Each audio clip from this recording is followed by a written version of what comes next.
Good morning. We are Palmetto Roofing, and we are so excited to be here and get to present our proposal to y'all. I am Allison O'Toole, and I get to introduce our team. So without further ado, like I said, I'm Allison O'Toole. I'm our Quality Control Branch Coordinator, and Hendrik Smith is our Senior Project Manager. My name is Declan Fay, and I served as lead estimator for Palmetto Roofing on this project. Good morning, everyone. My name is Hannah Smith, and I am Senior Safety Director here at Palmetto Roofing. Good morning, everybody. My name is Luke Skirtich, and I'm the lead superintendent here at Palmetto Roofing. So a little bit of background about our company. We started in Greenville, South Carolina on just basic low slope commercial roofs, and then we got larger and began doing industrial buildings as well as an entertainment sector. We then moved to the West Coast and opened our office in Fresno, which is where we are all based out of. You can see the purple states are states that we have done work in and where we are licensed to do work as well. And then something unique about us in this project specifically is that we have 40 skilled workers that are ready to start whenever this project gets ready. So you may be thinking, why Palmetto Roofing? What sets them different from the rest of all the other roofing subcontractors? And it really comes down to our core values: community, opportunity, reliability, and efficiency. 93% of our clients have a positive project atmosphere, which is exactly the way we like to keep it. We like to make sure our clients are happy and that the atmosphere overall is just positive. 98% of our clients would hire us again, which we take a lot of pride in because we love our clients and we want to make sure that they're happy.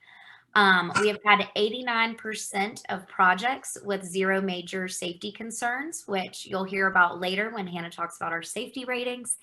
And then 0.34% of our projects, that is our change order rate, which we take a lot of pride in as well for having such a low rate.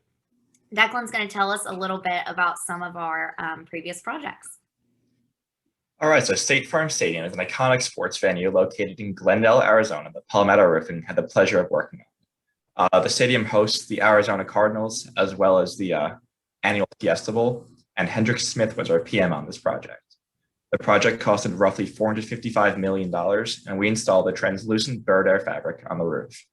This too was a design build project, and it was the first retractable roof in the country installed. We hope to apply some of the lessons we learned on this project to the Las Vegas Raiders facility. So another project that was notable we had the pleasure of working on was the Wilshire Grand Center in Los Angeles, California. This was a 73-story skyscraper. It was a design build project, and I had the pleasure of working as lead superintendent on this project.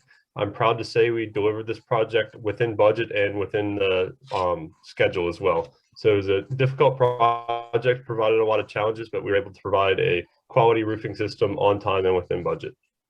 And this project was such a big learning experience for our entire team. Obviously, with it being 73 stories, we learned a lot about different safety protocols, and we also, I know I got to see a lot about QAQC. Declan is going to share a little bit about the project estimate with us. All right, so moving on to the project estimate, we propose a material cost of $467,000 for the installation of an energy-smart PVC roofing system. This includes 2 layers of polyisocyanate insulation to achieve an insulation value of R30, as well as slope crickets, curb and wall flashings, wall pads, and the paraffin wall membrane. We will mechanically fasten the energy-smart membrane to the insulation utilizing the Rhino-Bond system. We propose a labor cost of $684,000 to install all components of the system, general conditions of $530,000. This includes our contractor 2-year warranty, as well as Sarnafil's 20-year warranty. In addition, a potential preventative maintenance agreement can be added to this proposal. Finally, we propose a total cost of $1.7 million for this project and a cost per square foot of $10.46. So moving on into some of the schedule and sequencing information. To get started here, we have some sequencing information here. Phase 1 is shown in blue. That is the office building. Phase 2, shown in red, is the performance center. Phase 3, shown in yellow, is the maintenance building, and the last phase is phase 4, the porticosher on the front. So some schedule information here. The schedule I have planned out is 101 days total from start to completion, with a prospective start date of Monday, May 3rd, and a completion date of Monday, September 20th. Down below here, you can see phase 1 and phase 2 will begin simultaneously. Phase 1 will finish before the conclusion of phase 2. So the 2 crews that started work on phase 1 will then be moved to phase 3 and phase 4 to carry out the remainder of the project. Some site logistics overall. Starting off, like I said previously, 4 main phases. We have 2 main staging areas for materials on this job site. It is PVC throughout all 4 phases, and there's going to be 4 crews with 8 people per crew on this job site. So some site logistics information. The orange circle that just appeared on the bottom right of this image is the construction entrance and exit. This is a great location because it provides easy access to the parking lot and easy access to the material storage areas, as well as the job site trailer, all located in this one central parking area. So as you can see, the job site trailer material storage right there. So it's close proximity and just very efficient overall. The next thing is between phase 1 and phase 2 is a telescoping forklift. This is able to provide access to both phase 1 office building and the phase 2 performance center with one central location. So the next thing that's going to appear is more material storage. This material storage will be specific to phase 3 on the backside of the maintenance building there. There will be another area where the telescoping forklift can be stationed to provide material and access to the phase 3 maintenance building. So that's that. Well, before phase 4, the red boxes that just appeared are the dumpster locations. So these will be used with trash chutes to eliminate stray waste on the site, eliminate debris from falling over the edge and onto the ground down below. So there'll be one located at phase 3, one located at phase 2, and one on the edge of the office building, kind of right next to the porticosher, which allows us to use it for phase 1, and that same location will work for the phase 4 porticosher as well. So some more sequencing information here on phase 1. This is the office building. We will start at the center ridge line. That's the highest point, working our way out towards the north and south edge. As you can see down below, we've got material storage and the telescoping forklift right there as well. Some things to highlight on this phase is the large skylight that's located right there, along with all the mechanical areas on the roof. So we'll just have to be cautious of that, but starting our way in the middle and working our way out towards the north and south. So the second phase, as previously mentioned, shares the telescoping forklift location with phase 1. There's also convenient material storage located there. Once again, we'll start at the highest point on phase 2, working our way out towards the south edge of the performance center. Another thing to note on this phase is the walkway pads along the south edge as well. Phase 3 is the maintenance building. This has the second material storage kind of staging area alongside of it. It's got the provision for the telescoping forklift right there. Once again, we'll start at the highest point on the maintenance building, working our way out towards the west side of the building, which has the lowest slope area right there. So starting up at the top, working our way down once again. And the fourth and final phase is the porticosher. This is on the far east side of the building at the edge of the office building. We will provide access to this phase with a all-terrain scissor lift to provide material and crew access. Once again, starting away from the highest point in the porticosher, working our way out. So the highest point is along the office building edge, working our way out towards the front of it. So this kind of brings us into our QAQC plan, and something that really makes Palmetto Roofing unique is our turnover meeting that we have at the beginning. I know lots of companies typically do have these, but something really special is our risk management plan that our estimating team shares with our field team, and they get to collaborate on. So this is detailed in our QP, but I'll also share a little bit about it. We kind of look ahead and see any risks that, our estimating team saw in the drawings or our field team saw when checking out the site. And so this kind of helps us see any issues and we can mitigate them right away. We also do biweekly inspections, which I'll get into in a little bit, as well as QR code technology. So we will start with our pre-work plan, which is just going to be basic submittals, making sure that it plans out with the specs, everything like that, as well as a pre-work inspection. So we will get to site before we need to start work to make sure that the deck is installed properly. The site is completely ready for us. So that way we can start work on time and the material is going to go down correctly. Also, our duration plan is that we will have weekly inspection verification checks. So making sure that fasteners are installed correctly, the membrane is attached properly, everything like that, as well as an in-depth bi-weekly inspection. And through this, we will use drones to fly over an image to send y'all pictures of progress, and then also to use the thermodynamic technology to make sure there's no moisture getting underneath the membrane. Our post-installation plan is that we will obviously do a very in-depth final inspection for y'all, but as well, we will do continuous inspections to make sure that the roof isn't getting harmed throughout the project with any other installations that are happening up on the roof, such as HVAC, anything like that, or just people walking around and checking it out. So our closing plan is that we will use, like I said, that QR code technology, which is extremely detailed in our QP plan. But essentially what that is we will have a QR code placed on the different points through the membrane that you can check and maintain throughout the life cycle of the building itself. So you can see when it was last maintained, if there was anything that happened with it, if it was a patch that needed to get fixed, anything like that, you can keep all of the data there. We will also do a final inspection and a 2-year warranty, and then we will also provide a customer satisfaction guaranteed. So through those 2 years, if you have any problems, we will come out, fix it. If you're thinking, hey, something's not right, we need to get that looked at, we'll come out and absolutely look at it to make sure that y'all truly are happy. And Hannah is going to tell us a little bit about her safety plan for us. Thank you, Allison. So good morning, everyone. Last but not least, I wanted to kind of highlight a little bit of what safety means to us at Palmetto Roofing. So Allison, Declan, and Luke really just described a great plan and budget for this project, but ultimately none of it matters if we have an accident or we're not safe. So like I said before, safety is at the top priority here at Palmetto Roofing, and this is shown a little bit through our EMR rating of 0.7, which is well above industry standard, as well as our various awards we won over the past couple years. As you can see here, we won the AVC Excellence Award in 2019, as well as various awards through the National Safety Council. As far as OSHA certifications, all of our employees are required to have an OSHA certification, with managing employees such as safety directors, superintendents, foremen, and project managers are required to have that OSHA 30 certification.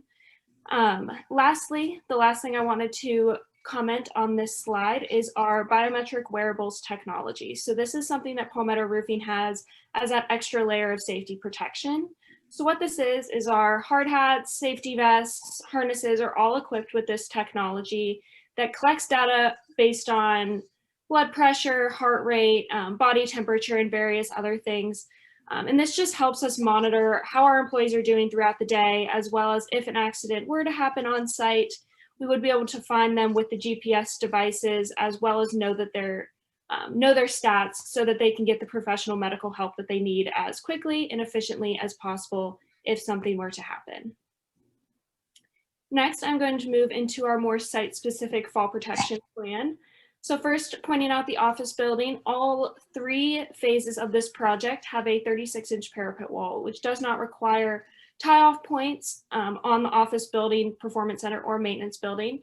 But the main concern here on the office building is that skylight, which is a big opening in the office building. So to mitigate this fall risk, we have warning lines placed 6 feet from that skylight, as well as a permanent railing that just popped up on the left side. This is an example of what will be installed around that skylight just to protect everyone working on the roof, our employees and others, from that fall hazard. So while we're also on this slide, I wanted to touch on that portico. This does not have that 36-inch parapet wall, so we will be installing permanent tie-off points as shown in this image in blue and on that left image that just popped up. These will be installed along the perimeter of the office building at the portico, as well as warning lines 6 feet from the edge to warn when you're getting close. Moving into our maintenance building and performance center, our maintenance building here, like I said before, has a 36-inch parapet wall. So we will be having a warning line 6 foot from the perimeter to warn as you're getting close to that edge. This is similar for the performance center. The only thing I wanted to note on these two phases is that we will have mobile carts for tie-off on standby in our warehouse, just in case conditions were to change with that parapet wall where permanent tie-off points would be needed. We would bring those mobile carts to site to have tie-off points on these two phases of the roof. Next, I'm going to turn it over to Luke to wrap us up and ask for any questions. Good morning, everybody. Thank you again. I just wanted to say thank you very much for having us. I believe our team here at Palmetto Roofing is exceptionally qualified to complete this job, and we look forward to the opportunity of hopefully working with you all on this project as well as future projects. So I want to open the floor up to any questions. Thank you, Palmetto Roofing. Great presentation. All right, so what I would like to do now is I'd like to introduce the judges to you so that you will see. We have 8 judges, but 6 will be asking questions, and we'll get to that in a second. So let me first start with our judge. Number 1 is Mr. John Gary. He's the Chief Marketing Officer for Nations Roof. John has a wide range of experiences, having worked for roofing contractors, distributors, and manufacturers during his roofing career. He's been active in multiple roofing organizations to include NRCA and the Roofing Alliance.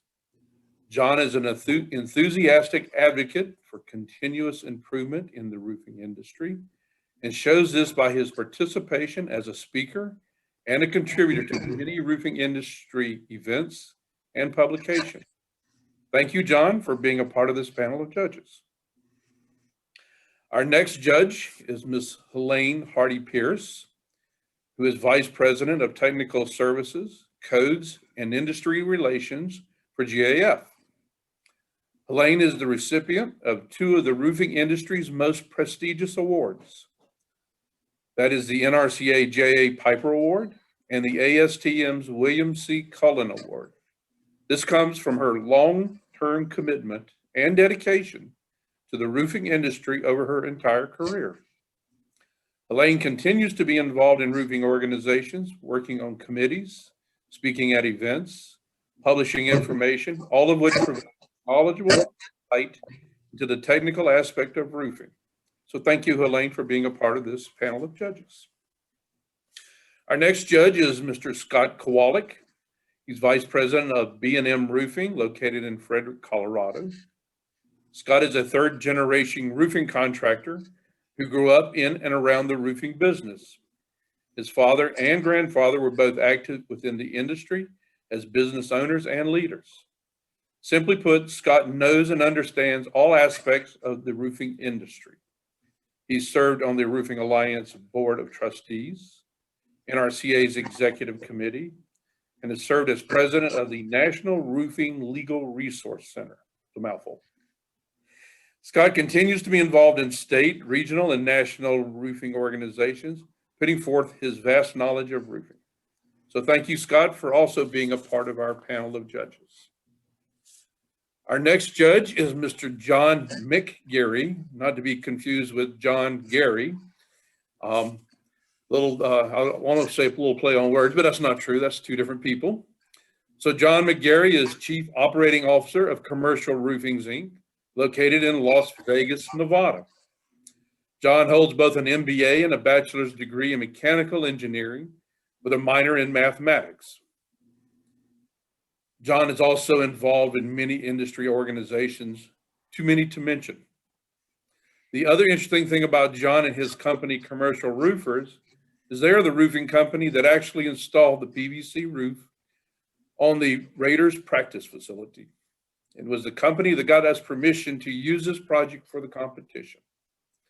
So thank you, John, for providing us with the project, but also for being a part of this panel of judges. Our next judge is Mr. Dudley Miles. He currently serves as chairman of the board of J.D. Miles & Son and also Miles Roofing.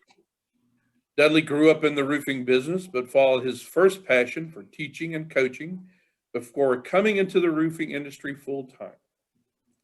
Dudley is a past president of the National Roofing Contractors Association and also a recipient of the roofing industry's prestigious J.A. Piper Award. The list of accomplishments and achievements that have been bestowed on Dudley are more in number than we have time to list. Needless to say, Dudley is and has been a dedicated servant to the roofing industry. So thank you, Dudley, for being a part of this, panel of judges. Our next judge is Mr. Chris Ogg, who's the West North Regional Sales Manager for Sika Sarnafil Roofing. Chris has been employed by Sika for the last 25 years, where he's been involved in the technical aspects of their roofing systems, to be also district manager and now the regional manager. Chris's territory includes Nevada, California, Oregon, Washington, Hawaii, and Alaska, all nice places that I'd like to visit. As you may know and have figured out by now, Chris is familiar with the Raiders practice facility because of his involvement as the roofing system that was installed on the facility. So thank you, Chris, for being a part of this panel of judges. Our next judge is Mr. Bob Pringle. He's Vice President of Evans Roofing in Elmira, New York. Bob is an industrial engineer graduate working in the roofing industry, bringing quality and safety to his company and our industry. Bob has proudly served on many roofing industry boards that include the National Roofing Contractors Association. Bob's daily responsibilities at his home location include oversight of sales and marketing, along with the oversight of environmental health and safety issues that protect our roofing workers, our clients, and our environment. So thank you, Bob, for also being a part of our judges.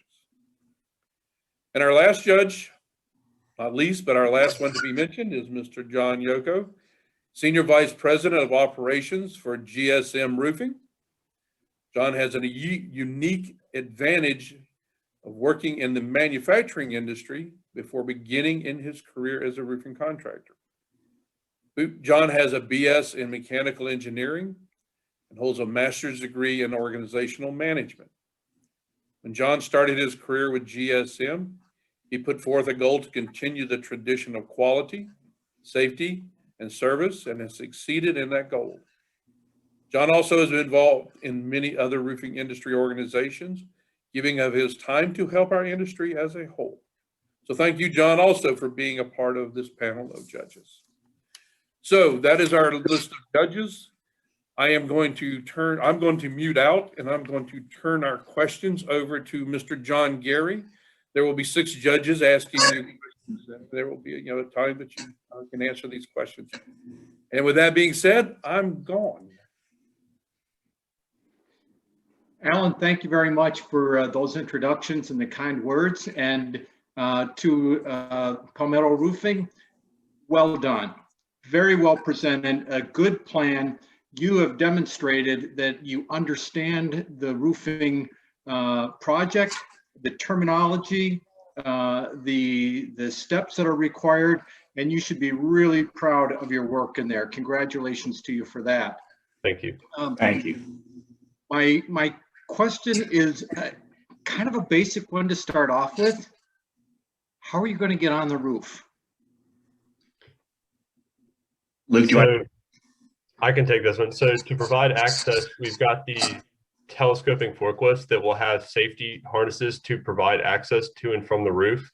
So that's our main plan to get crews up there. For the Performance Center as well, there is a stairwell to the roof that we plan to utilize.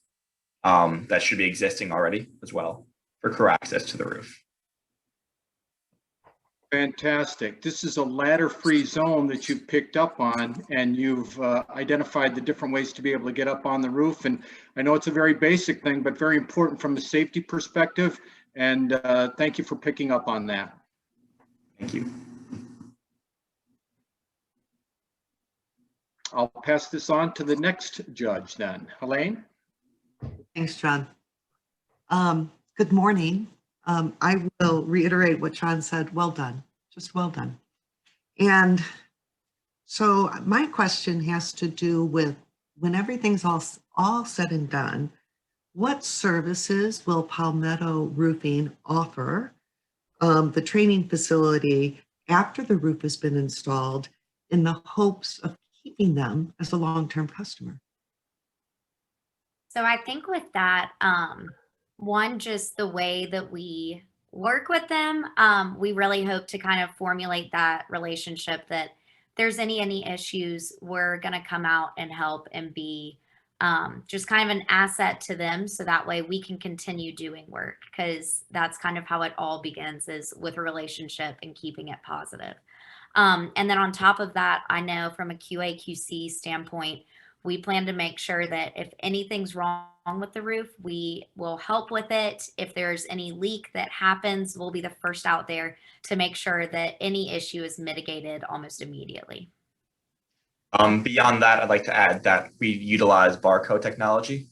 So building super can utilize that for maintenance to know when stuff needs to be maintained on the roof. Okay. Okay. Well, thank you all very much. And with that, I will turn it over to Scott. Morning. So I have a question just about the roof system in general that's been specified for this project. Obviously, it's a mechanically attached PVC roof using rhino bond attachment, which you guys have illustrated a lot of knowledge about.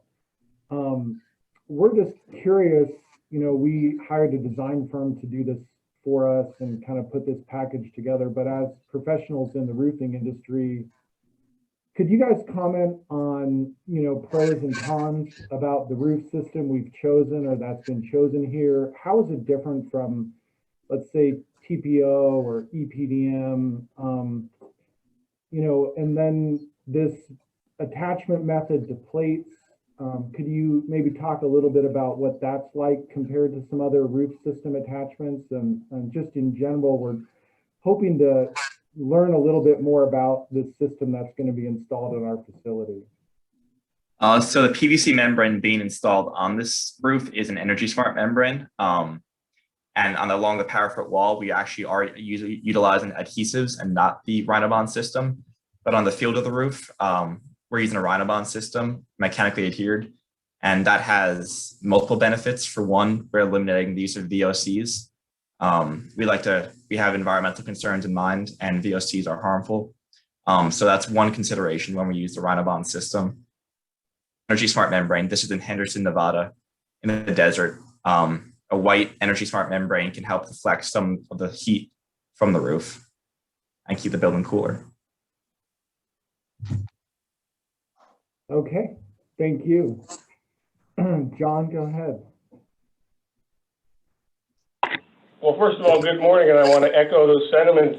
Very nice job, very good presentation. Wish you all the best of luck. I just have one quick question. So here in the desert, we get a lot of wind, and you know, projects are, the building is all about the schedule and keeping up with the schedule and pushing one another in terms of the trades. So since it can be a significant factor affecting projects here in Las Vegas, you can't really accurately forecast what days will be impacted with wind and how it will impact the project. So every day you can't work due to high winds means you have to make up that lost production in the schedule. So how would you adjust, or how do you suggest we adjust unproductive wind days and still meet the project schedule? So I can take this one to start. I know when I was building the schedule, I built in a few extra days and some extra time on each individual line item task for just general concern or general delays we may have run into during the project. So there is some time built into the schedule already.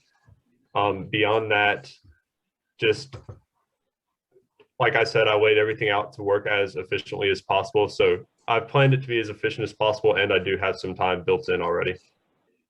Our crews are also very aware of how high profile this job is, and just how strict the schedule needs to be to get us, you know, ready to play in the fall. So they're ready to, you know, work on the weekends if the wind is changing and we need to push back our time on a day. they are more than ready to do that. And that's kind of a part of that 40 skilled workers number. They are very well aware that this project is very large and something that's very important to us. And so they're ready to work whenever we can. Those are excellent replies to an off-the-cuff question like that. Very good job. That being said, I'm going to turn it over to Chris Ogg. Good morning, team. I think you guys did a fantastic job on your presentation. I was very impressed.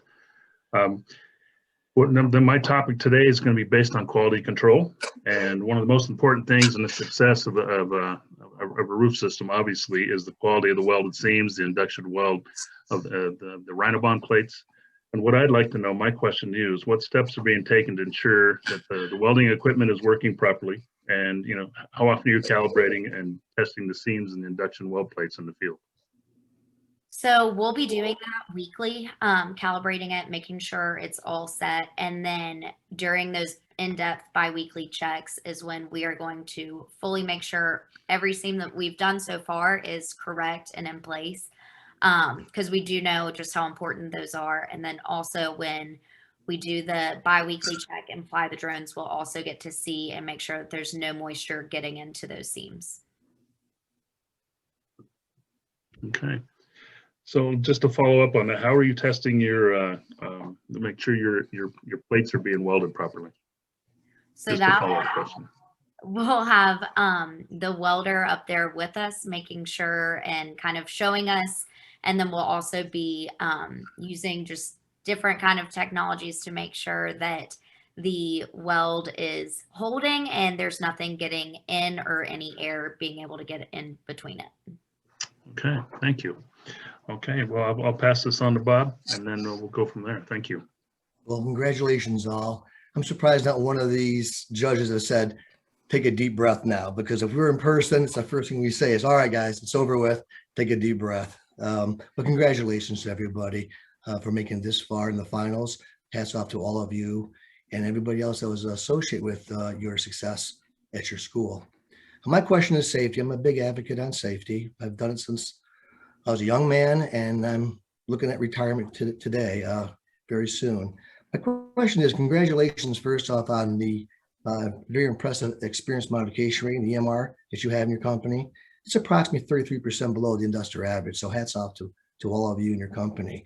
We also all know that it takes a lot of effort and a lot of time in behalf of your teams out there to make sure you can accomplish that EMR. But we also know that the top management ownership has to lead by example. Tell us, please, shortly, what top management does, how they lead by example to let every employee know that safety is never compromised, always first and foremost on every project. Thank you. So one of our things that we like to stress here at Palmetto Roofing is that everyone is responsible for their own safety, while you're also responsible for your team and your coworkers.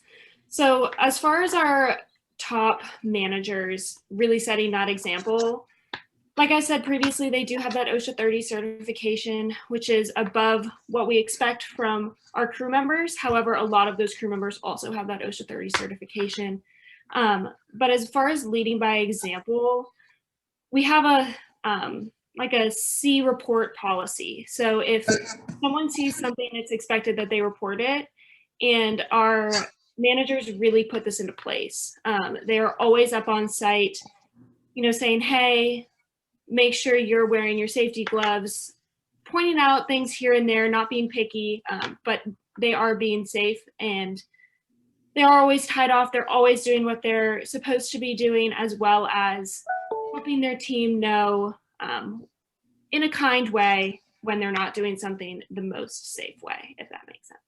And just to add to that before time runs out, we have a duty being on the roof to look out for other trades as well. We realize other trades will be on the roof. And if we see unsafe practices from them or they're being negligent, we have a duty to report that to the general contractor to fix that. Okay, thank you so much. I guess back to you, John. Congratulations, Palmetto Roofing. You have really demonstrated an understanding of this project and of the roofing industry, and you should be very proud of yourselves and your You've represented your family and your university and your company very well. Congratulations. Thank you. Thank you. So I'll slip back in here, and I don't know that I can add anything to what John said, except amen. Very well said. You did a great job. Be proud of yourself, and then we will get back to you. Thank you very much. Thank you very much. Y'all so much.